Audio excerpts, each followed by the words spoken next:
आप सभी का बहुत बहुत स्वागत है। आज जो कहानी मैं आपके लिए लेकर आई हूँ वो आपको बहुत पसंद आएगी और कहानी का शीर्षक है सांझ। सांझ अपने ससुराल में बर्तन घिस रही थी और उसकी आंखें आंसुओं से भरी पड़ी थी। बर्तन साफ करते करते सोचने लगी कि काश मैंने पापा की बात मान ली होती तो मुझे ये दिन ना देखने पड़ते। काश वक्त लौट आए और मैं अपने बचपन में चली जाऊं। सांझ सोच ही रही थी कि आवाज़ आई, अरे ओ महारानी, जरा जल्दी जल्दी हाथ चला ले, सारा काम पड़ा है अभी। सांझ की तंत्रा टूटी। ये आवाज़ उसकी सास निर्मला की थी। जल्दी से जल्दी सारा काम सांझ ने ख़त्म किया और 10-15 मिनट आराम करने गई तो फिर से आवाज़ आई, कब तक खटिया तोड़ेगी, शाम होने को है, मेहमान आते होंगे। बेचारी सांझ रसोई घर में आकर काम में लग गई। उसके सास ससुर की शादी की सालगिरह जो थी। काम करते करते रात के 12 बज गए। जैसे ही कमरे में आई देखा उसका पति पंकज शराब के नशे में चूर था। सांझ ने अपने पति से कहा कि आज तो शराब नहीं पीते, मेहमान हैं घर पर। तब पंकज ने कहा कि तुम्हें इससे क्या। सांझ ने कहा कि मुझे नहीं तो किसे होगा। इतने में जैसे ही सांझ ने कहा वैसे ही उसे गाल पे चटाक से एक चांटा पड़ा जिसकी गूंज पूरे कमरे में सुनाई दी। बहुत बोलने लगी है आजकल। और पंकज ये कहकर सो गया। सांझ की शादी 3 महीने पहले ही हुई थी। सांझ के लिए ये कोई नई बात नहीं थी। ऐसा उसके साथ अधिकतर होता था। पंकज दिखने में ठीक ठाक था और कपड़ों की दुकान पर काम करता था। पंकज के 4 भाई हैं और पंकज अपने घर में सबसे छोटा था। घर में सांझ के सास ससुर, जेठ जेठानियाँ और उनके बच्चे। उसका घर कहाँ, एक छोटा सा कस्बा था। पंकज सो गया पर सांझ की आंखों में नींद कहाँ, वो तो खो गई अपने बचपन में। सांझ के माता पिता की वो एक इकलौती संतान थी और वो हैदराबाद में रहते थे। शुरू से ही मस्त, ना पढ़ने में मन लगता था ना ही घर के कामों में। बस दिन भर सांझ टीवी देखती या फ़ोन में लगी रहती। कभी घर का काम करने की ज़रूरत ही नहीं पड़ी।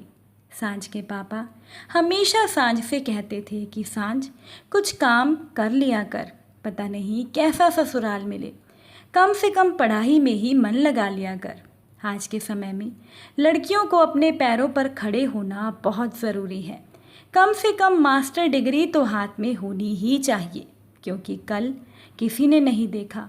तुम्हारा जो कोर्स करने का मन हो मैं तुम्हें वही कोर्स करवा देता हूँ।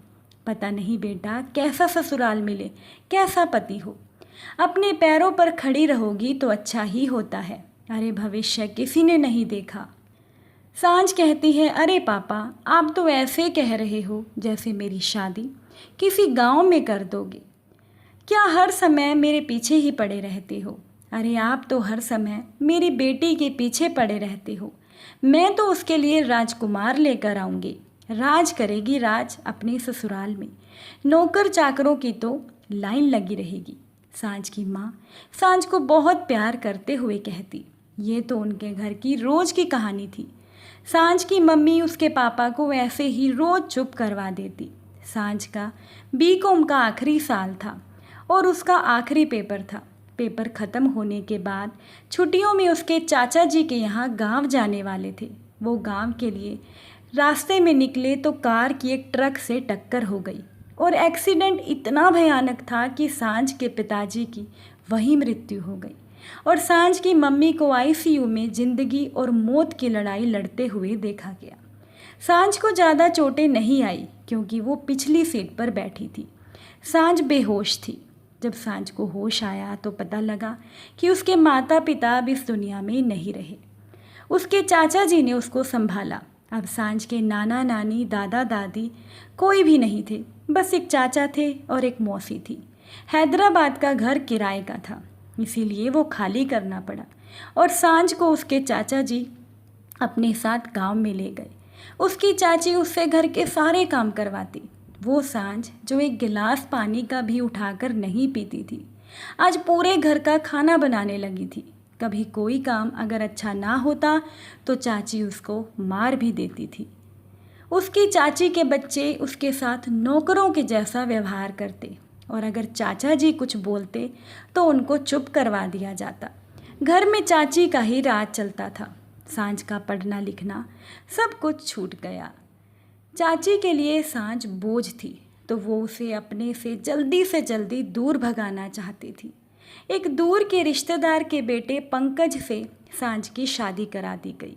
सांझ के चाचा जी ने मना भी किया, लेकिन चाची ने उन्हें समझा दिया कि वो लोग बिना दहेज शादी करने को तैयार हैं और वो लोग इतना रुपया कहाँ से लाएंगे। अपने भी 2 बच्चे हैं, उनका भी भविष्य देखना है।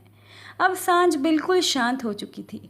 उसका दिल, उसका दिमाग सब खत्म हो चुका था। चाची ने जैसा कहा उसने वैसा कर लिया। सांझ की कोई इच्छा नहीं थी शादी करने की, लेकिन बिन माँ बाप की बच्ची सबको बोझ ही लगती है।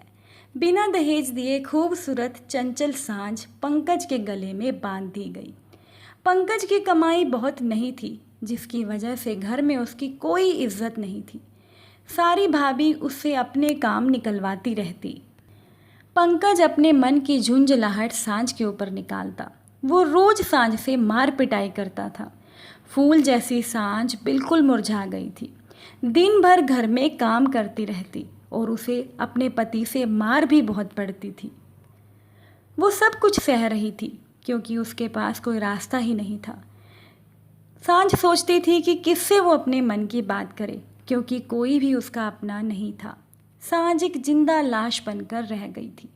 इस तरह से 3 महीने और गुजर गए। सांझ या उसके घर वालों के व्यवहार में कोई परिवर्तन नहीं आया। उन्हें तो घर बैठे फुल टाइम नौकरानी जो मिल गई थी, जो कभी छुट्टी नहीं ले सकती थी।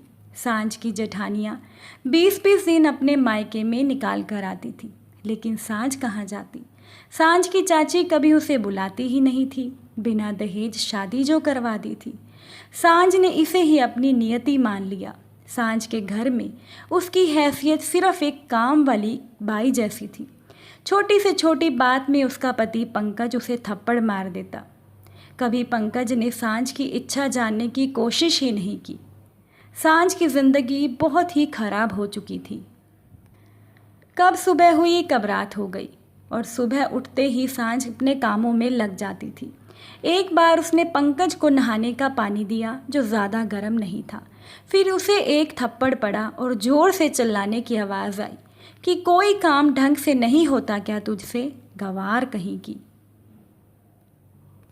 सांझ अपने कमरे में जाकर रोने लगी, बहुत रोई। फिर उसे ना जाने अपने पापा की एक बात याद आई कि बेटा, कभी ज़िंदगी में हार मत मानना, कोई ना कोई रास्ता निकल ही आता है। कोई भी परिस्थिति हो, अपने दिमाग से काम लेना, रास्ते मिल ही जाएंगे।